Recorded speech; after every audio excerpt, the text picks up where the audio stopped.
आदाब, नमस्कार। आप देख रहे हैं द मीडिया माइक। दोस्तों, हमारी मौजूदगी जो है पुन्हाना विधानसभा के गांव जैटाना में है। यहाँ पर लोगों की इस बार चुनाव में क्या मंशा है, कौन से मुद्दे हैं, क्या बीजेपी सरकार के 10 साल के कामकाज से खुश हैं या फिर बदलाव चाहते हैं। अब हम आपको प्रत्याशियों की बात करें तो कांग्रेस से मोहम्मद इलियास जो मौजूदा विधायक हैं, उनके चचेरे भाई जो हैं बीजेपी से हैं एजाज खान, और निर्दलीय चुनाव में है रईसा खान। तो क्या इस बार चुनाव त्रिकोणीय होने जा रहा है? कौन कहां पर इस टाइम मौजूद है? तो हमारे साथ मौजूद है, क्या नाम है चाचा? मोहम्मद इलियास। तो इलियास साहब, चुनाव के क्या मुद्दे हैं इस बार पुन्हाना विधानसभा में? देखो जी, मुद्दे तो बहुत हैं। हमारे रास्ते नहीं है, हाँ पानी नहीं है हमें पीने का, जी। और हमारे बच्चे बेरोजगार घूम रहे हैं। पढ़ लिख जाते हैं तो वो किसी भी काम के नहीं रहते, ना वो जमींदारे के रहते, ना वो ढोर को निहार घेरने के रहते, और ना वो नौकरी उनको मिलती नहीं है बेचारे को। अब 5 साल बीजेपी ने हमारे बच्चों को बगैर पर्ची बगैर खर्ची के नौकरियां दी हैं। हमारे पास इतना पैसा तो है नहीं जो हम पैसा दे के अपने बच्चे को लगवा लें। अब के हमारे बच्चों को काबिलियत के हिसाब से नौकरी बीजेपी ने दी है। अच्छा, बीजेपी ने आप नौकरियां दी, आपने कहा कि बेरोजगारी है लेकिन नौकरियां दी हैं बीजेपी, खुश है? हमारे यहाँ दी है मेवात के अंदर पहली बार। हाँ। ये हुआ नहीं तो हुड्डा 10 साल रहे थे सीएम। हम्म। हमारे गांव को कोई एक बालक नहीं लगा, कोई पैसे दे के लग गया हो तो अलग लग गया हो। अच्छा, हाँ, तो इस बार चुनाव में फिर क्या एजाज साहब की तरफ है आप देखो या? जी, हम बीजेपी की तरफ है। पिछली बार भी हम बीजेपी से 10 साल से हम खुश हैं बीजेपी से। हाँ। पिछली बार भी हमने नोकचम को बीजेपी की वाले को टिकट वो दिए थे। वो कुदरती बात है, बाहर की।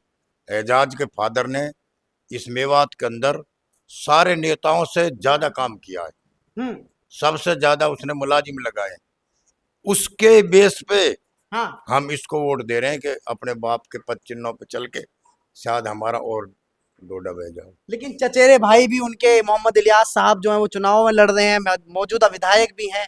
कांग्रेस क्यों कह रहे हैं कि कांग्रेस की लहर है, हवा है भाई, तो कुछ फर्क नहीं है इलाके में? देखो जी, यहाँ लहर से कोई लेना देना बहुत कम है लोगों को। हाँ। यहाँ तो कैंडिडेट से लेना देना। तो कैंडिडेट मजबूत हैं इस बार एजाज खान? हाँ, एजाज का बीजेपी के मजबूत कैंडिडेट है, और उम्मीद ये है कि इंशाल्लाह निकलेंगे। और मौजूदा विधायक इलियास साहब, उन्होंने कुछ काम किया है 5 साल में? जनाब, 5 साल में दर्शन भी नहीं दिए। हाँ।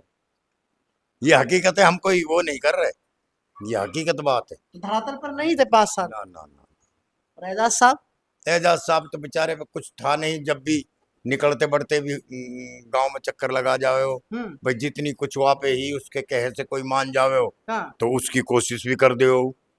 जैसे किसी कोई अफसर, बहुत से तो अफसर ऐसे होते हैं जो मौजूदा कोई मानते हैं, बहुत से ऐसे हैं कि जो कुछ भी नहीं है उसकी रिक्वेस्ट को मान लेते हैं।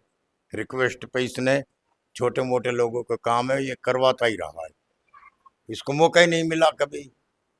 तो आपके हमारा इरादा ये है, देखो साफ बात है, कि इसको मौका मिले तो हमारा कुछ विकास हो।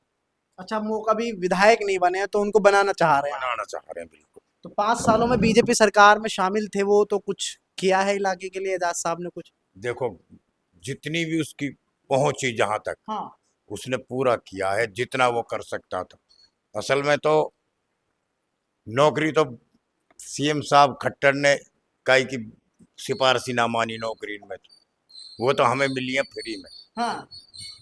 और रहा ये कि कोई थाना तहसील का मसला, उसमें एजाज से हम अपना काम निकाल ले। क्या नाम है भाई साहब? निसार अहमद। तो निसार अहमद जी, आपको क्या लग रहा है इस बार चुनाव में किसका माहौल बना हुआ है पुन्हाना सीट पर? फिलहाल तो जी त्रिकोणीय मुकाबला है जी। हाँ। और टक्कर तगड़ी चल रही है जी। अच्छा। हाँ, और यहाँ तो लोग एजाज की ज्यादा वोट कर रहे हैं जी। अच्छा, आपके गांव में एजाज की ज्यादा वोट है? कितने वोटर टोटल इस गांव में? यहाँ 2500 वोट है जी। तो लगभग 1600-1700 वोट आपकी शायद पड़ जाएंगे चुनाव में। पड़ती हैं तो 16-1700 कितने वोट। कितने प्रतिशत लग रहा है कि इस बार एजाज खान बीजेपी के टिकट से ले जाएंगे? कम से कम 800-900 वोट लेंगे जी यहाँ से। अच्छा। हाँ, आधी? आधी आधी में दोनों कैंडिडेट। इलियास 30 नंबर। मैंने अमूमन हम देखते हैं कि बीजेपी के टिकट पर जल्दी से मेवातियों की कहते हैं ना, बटन नहीं दबता है। हाँ। आपको मैं बताऊं, यहाँ उसके हुए थे इसके, ये फकरू हाँ जिला पार्षद, जी। यहाँ जो वो आए थे ना पोलिंग वाले, हम्म। उनने ये कहा था कि पहली बार हम देख रहे हैं कि हमारी कमल के फूल की वो भी घिसकी, वो बटन भी। अच्छा। हाँ, इतनी वोट पड़ी है कहीं ने, वोट जीत हाँ। और किसी को दी नहीं वोट। फखरुद्दीन जिला पार्षद थे सर, पूरे लगभग हरियाणा में रिकॉर्ड थी उनकी, लगभग 11,000 वोटों से थे कमल पे फूल पे सर। तो इसका क्यों? मतलब पब्लिक को यहाँ पे कोई इशू नहीं है ज्यादा। क्योंकि सर ये गांव, ये सिकरावा, बीसरू, जेठाना एजुकेटेड गांव में गिने जाते हैं मेवात के में। तो यहाँ पे जो ये जातिवाद, जो ये परिवारवाद चल रहा है इलेक्शन में, इसको छोड़कर विकास की तरफ ज्यादा वो देते हैं प्रेफरेंस ये गांव है जो दो चार यहाँ पे। और सर बीजेपी अब तो अकलमंदी इसी में है कि अपने सेंटर में बीजेपी की सरकार है, तो क्यों ना हम हरियाणा में भी बीजेपी की सरकार बनाएं, तो तभी विकास संभव है। डबल इंजन सरकार ही तो है, कुछ किया है मेवात के लिए? नहीं, मेवात को दें क्या सर, क्योंकि हमारे यहाँ तो विपक्ष में रहता है, सारे कैंडिडेट कांग्रेस के विधायक होते हैं, तो हाँ। डेफिनेटली सर ये कि नेचुरली सरकार का भी यहाँ से ध्यान इतना नहीं हो पाता, क्योंकि ये मांग नहीं करते। यहाँ से हमारे विधायक जी हैं जो प्रेजेंट में, जो आपने देखा भी होगा कि विधानसभा में वहाँ रुतवाई गा रहे हैं। कितना टाइम, मिनिमम 2-3 मिनट उनको मिलते हैं वहाँ पे अपने मुद्दों का विकास की बात ना रखकर वहाँ पे जो राग निगा रहे हैं, तो उस क्षेत्र का क्या विकास होगा सर। एक वो है, दूसरा उसने भड़काऊ भाषण देखा, आपने देखा है मेवात में क्या क्या हासिल हुआ मेवात को उससे, बदनामी के सिवा। कितने हमारे बच्चे जेलों में वायलेंस की बात कर रहे हैं। तो कितना असर है इस बार चुनाव में, उसका कुछ है असर लोगों पर या नहीं? देखो ये तो हमारे जो मेवात में इसका इतना कुछ वो खास वो नहीं है, और यहाँ से मुझे लगता है कि हमारे तीनों सीटों से ने नूह से भी अपने संजय, तो मेवात बदलाव चाहती है कि फायदा भी इसी में है कि हम थोड़ा यहाँ से इनको बदलें, क्योंकि हम 10 साल से देखते आ रहे हैं, खासकर पुनहाना विधानसभा तो लगभग मेवात की तीनों विधानसभा में सबसे पिछड़ा है इन्हीं की वजह से। क्योंकि यहाँ तो अनपढ़ ये हमारे नेता बना लेते हैं, इनको अपने विकास से तो कोई मतलब ही नहीं है। 5 साल बन के अपने लोगों को भिड़ाते रहते हैं, थाने तहसीलों में इसी के चक्कर घूम लगा कर 5 साल पूरे कर जाते हैं अपने। ना या कोई हॉस्पिटल की हो, न यूनिवर्सिटी की मांग, रोड का हाल आप देख रहे हो, कुछ भी ऐसी जो आदमी। डबल इंजन सरकार रही है, काम क्यों नहीं करे फिर ये सब? एक्चुअली वो मेन वो था नहीं, कोई मांगे तो सही। मांगे तो सही कोई काम।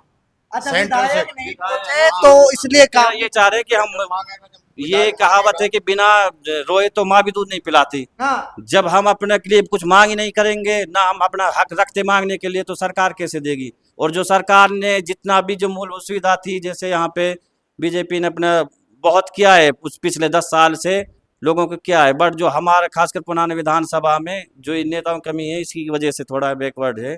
तो अब की बात ये है कि हम भी बदलाव चाह रहे हैं, पब्लिक भी, और इसी में फायदा है कि कुछ हमारा एजाज साहब को दे रहे हैं। एजाज साहब को दिया जाए। हाँ। क्या नाम है भाई साहब? सुरेश कुमार है जी। तो सुरेश कुमार जी, आपको क्या लग रहा है, क्या माहौल है चुनाव में? चुनाव में त्रिकोण मुकाबला रहेगा जी। हाँ। हाँ। तो सबसे आगे कौन दिख रहे हैं इस टाइम मौजूदा हालात में? आने वाले 5-6 दिन बताएंगे जी आगे पीछे का, तो अभी नहीं। मौजूदा वक्त की बात कर रहा हूँ मैं। मौजूदा में बता रहा हूँ, त्रिकोण मुकाबला बराबर चल रहे हैं। अच्छा, हाँ, 27-28 में जाके आगे पीछे की बात आएगी। तो आप किधर हैं? मैं तो भाजपा के साथ हूँ, चौधरी एजाज के साथ हूँ। ऐसा क्यों है? क्या कुछ क्या काम किया आपके लिए अच्छा भाजपा सरकार ने, एजाज साहब ने? कुछ किस चीज से मुतासिर हैं आप? पर्सनल तौर पे तो मेरे लिए किसी ने कुछ नहीं किया। हम्म।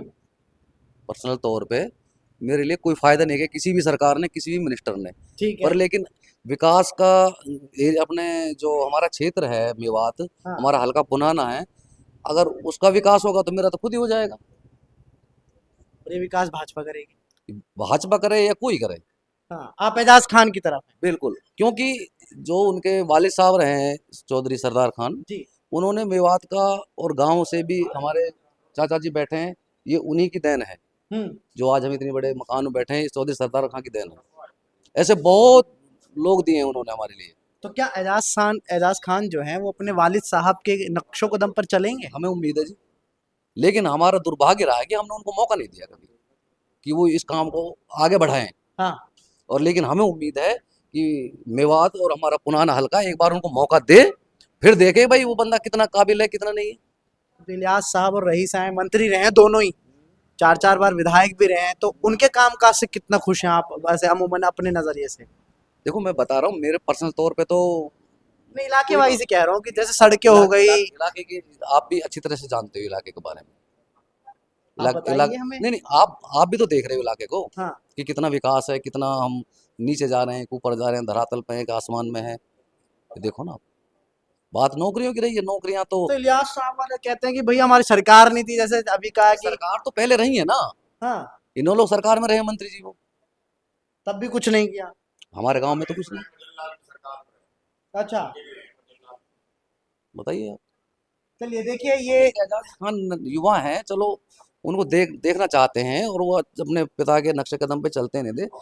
पुराना हल्का मेवात के क्षेत्रवासी उनको एक बार मौका तो दें। हाँ। अच्छा एजाज खान साहब ना इमोशनली थोड़ा कार्ड खेल रहे हैं, रो रहे हैं लोगों के सामने जाकर, इससे कुछ इफेक्ट पड़ रहा है लोगों पर?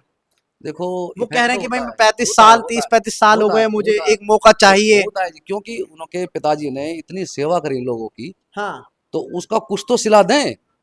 उनको आज टिकट मिली है, पहले तो कभी वो टिकट मिल गई ऐसे लड़ रहा है, अब की बार राष्ट्रीय पार्टी की टिकट मिली, उसको मौका देना चाहिए मेवात को। ठीक बात है। हाँ चाचा क्या कह रहे हैं आप, क्या कहेंगे, इमोशनली कार्ड इम्पैक्ट डालेगा कुछ? मैं बताऊं आपको, वजह ये भी रही है कि हर पार्टी में उसने सेवा करी है, जी। लेकिन किसी पार्टी ने उसको गले नहीं लगाया। अब की बार बीजेपी ने लगाया। मौका मिल गया तो आपके मिल गया, और अगर इस मौके को हम चूक गए तो कहीं बीजेपी की चालबाज तो नहीं है इसमें कि एजाज साहब चचेरे भाई हैं मोहम्मद इलियास के, उनको हरवा देते हैं, रईसा खान को ले लेते हैं। रईसा खान पिछली बार जब सरकार में भी शामिल हो गए थे, रणनीति तो नहीं है ये? ऐसा जी मैं बताऊं, हम तो देखता है जो भी यहाँ से आजाद कैंडिडेट जीता है हाँ तो वो हमेशा रूलिंग पार्टी की तरफ तो गया ही गया है। तो ये भी गए थे, ये कोर्ट के ये जलेब खां भी, हम्म ये भी आजाद जीते थे। रईस खां भी आजाद जीता था, बीजेपी में चला गया। लेकिन कहीं जावे तो आदमी कुछ विकास तो करवाए, कुछ हाँ करे तो सही। ठीक है। चलिए हम जेठाना गांव में थे तो यहाँ पर तमाम जो लोग थे इनसे बात करने की कोशिश की कि एक बार जेठाना गांव के लोग क्या सोच रहे हैं, इनके क्या मुद्दे हैं, इनकी क्या मंशा है। तो जैसी रिपोर्ट थी वो आपके सामने है। अच्छी लगी हो तो हमें शेयर भी करें, कमेंट भी करें और लाइक भी करें, और देखते रहें द मीडिया माइक। धन्यवाद।